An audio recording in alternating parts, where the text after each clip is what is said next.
Salute. So, to me, Spence looks small against Sean Porter. He looked smaller than he normally would look. Sean Porter looked a little bit bigger. Now, he's shorter, of course. Naturally, Errol Spence is bigger.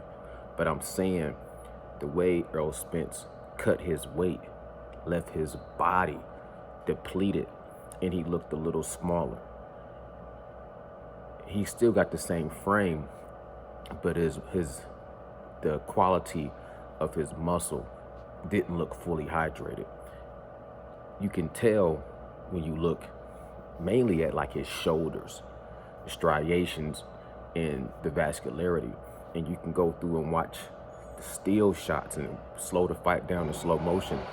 Usually when Spence would hit somebody and you look at that punch in slow motion, you see so much of the transfer in energy through the striations, through his muscle tone, through everything that, you know what I'm saying, that flank, rib cage, everything is muscle striations. You can see his mechanics, the way he's put together. When he's on point, when he's sharp, when he's properly nourished, you can see a huge difference. In the Sean Porter fight, everything looked flat the entire fight.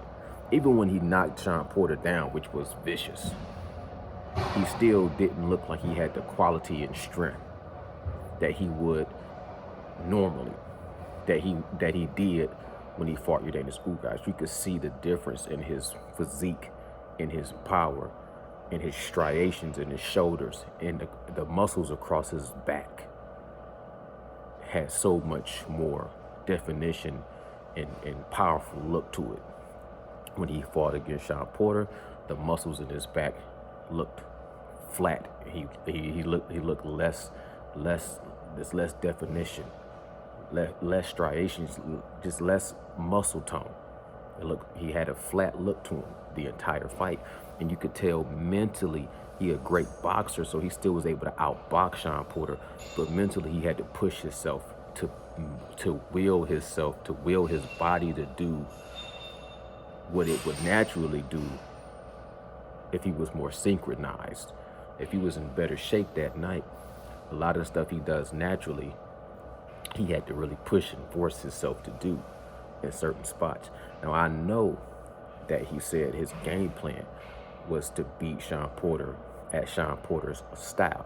He was going to sit in the pocket and catch and shoot and go blow for blow with Sean Porter. And I give him credit, always have. If you go back and check, that's exactly what I always said. That's what he did. That's what he said he was going to do. And that's what he accomplished.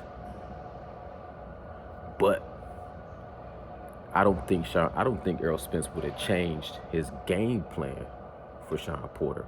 But I think if Errol Spence could go back and do it again, he would change his conditioning and strength for Sean Porter. Because I'm telling you, if Errol Spence would have been in a better shape, he would have got Sean Porter out of there in 6-7 rounds, in my humble opinion.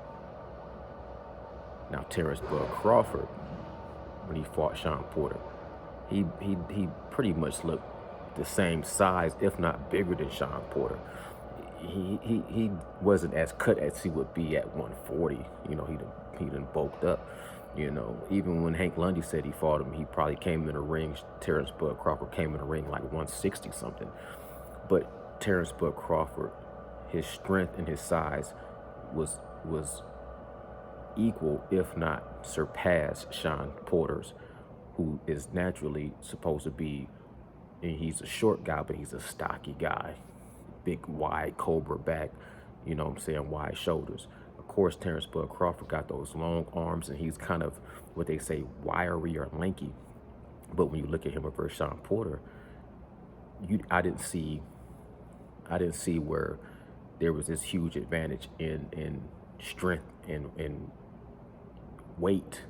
Terrence Bud Crawford seemed to be just as strong and almost the same size as Sean Porter, if not bigger. And that's what I'm saying. When it comes down to